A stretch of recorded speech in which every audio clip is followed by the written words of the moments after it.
यह खबर राजस्थान से। जयपुर के विश्व प्रसिद्ध और ऐतिहासिक जंतर मंतर परिसर से अंतर्राष्ट्रीय योग दिवस पर योग का वैश्विक संदेश पूरी दुनिया तक पहुंचा है। राष्ट्रीय आयुर्वेद संस्थान जयपुर द्वारा आयोजित इस भव्य कार्यक्रम में बारिश की फुहारें भी योग साधकों के उत्साह को कम नहीं कर सकी। योग फॉर हेल्दी एजिंग यानी कि स्वस्थ वृद्धावस्था हेतु योग की थीम पर आयोजित इस विशेष कार्यक्रम में हजारों लोगों ने सामूहिक योग अभ्यास करके स्वस्थ जीवन शैली अपनाने का संकल्प लिया है। कार्यक्रम की सबसे खास बात ये रही कि 18 देशों से आए अंतर्राष्ट्रीय विद्यार्थियों ने भी इसमें भाग लेकर योग की वैश्विक स्वीकार्यता को प्रदर्शित किया है। जंतर मंतर परिसर में आयोजित इस आयोजन में जनप्रतिनिधियों, प्रशासनिक अधिकारियों, चिकित्सकों, शिक्षाविदों, विद्यार्थियों और आम जन ने निर्धारित कॉमन योग प्रोटोकॉल के तहत योग अभ्यास किया है। राष्ट्रीय आयुर्वेद संस्थान के कुलपति प्रोफेसर संजीव शर्मा ने कहा कि योग भारत की अमूल्य सांस्कृतिक धरोहर है, जो व्यक्ति के शारीरिक, मानसिक और आध्यात्मिक स्वास्थ्य को सुदृढ़ बनाता है। Nepal, Thailand, America, Brazil, Sri Lanka, Kenya, Tanzania और नीदरलैंड सहित कई देशों के विद्यार्थियों ने इस आयोजन में अपनी भागीदारी दिखाई है और कार्यक्रम के माध्यम से स्वस्थ वृद्धावस्था, बेहतर जीवन शैली और वैश्विक कल्याण के लिए योग अपनाने का संदेश दिया गया है। संस्थान के द्वारा जो जयपुर में जंतर मंतर है, वहाँ पर योग का एक बड़ा कार्यक्रम का आयोजन किया गया। एक बड़ा अद्भुत संगम था।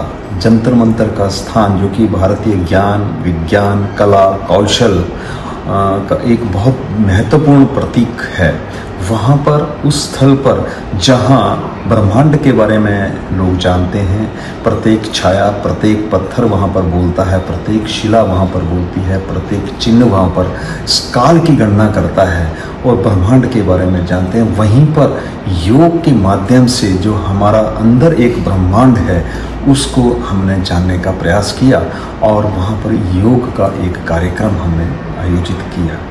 बहुत सारे योग साधकों ने वहाँ पर योग किया और एक और अद्भुत बात थी कि इंद्रदेव की पूरी कृपा थी और बारिश की बौछारों जो कि वहाँ एक शांति दे रही थी, एक स्वच्छ वातावरण बना रही थी। उसी तरह से जैसे योग मन को स्वच्छ करता है, जैसे बारिश धूल के कणों को साफ कर देती है, वैसे योग हमारे अंदर जो विकार हैं उनको शांत करता है। उसी का एक अद्भुत सामंजस्य जंतर मंतर में एक बारिश की फुहारों के बीच में राष्ट्रीय आयुर्वेद संस्थान के सभी जो वहाँ के स्टेक होल्डर्स हैं उनके द्वारा और जयपुर के वासियों के द्वारा वहाँ पर योग की साधना की गई। उद्देश्य यही था कि ये योग मात्र एक दिवस का उत्सव ना हो करके लोग जीवन में योग को अपनाएं, ये एक संदेश देने का प्रयास किया गया था।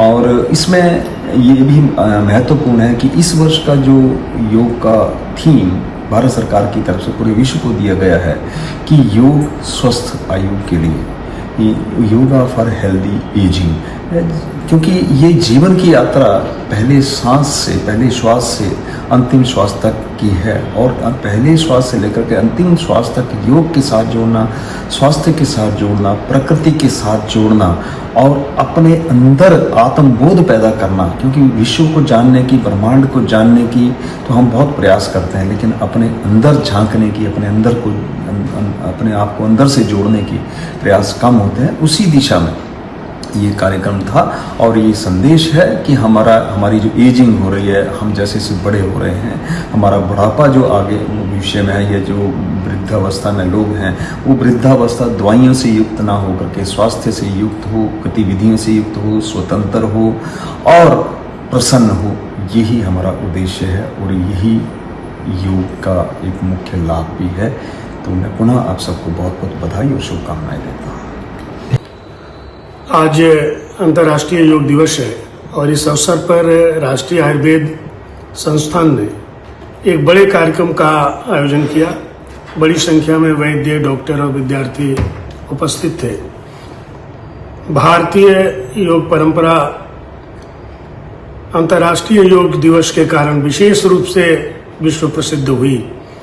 इस भारतीय तत्वज्ञान को विश्व में प्रतिष्ठा दिलाने में वर्तमान भारत सरकार और माननीय प्रधानमंत्री नरेंद्र मोदी जी की बहुत बड़ी भूमिका है और योग और आयुर्वेद इन दोनों का अन्योन्याश्रय संबंध प्राचीन काल से रहा है। राष्ट्रीय आयुर्वेद संस्थान इस दृष्टि से बहुत ही महत्वपूर्ण कार्य कर रहा है।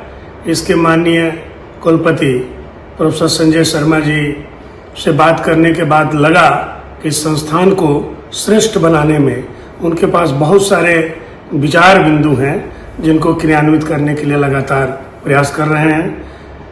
सुबह इंद्रदेव की कृपा से अच्छी बारिश हुई। इस पूरी बारिश में साधक के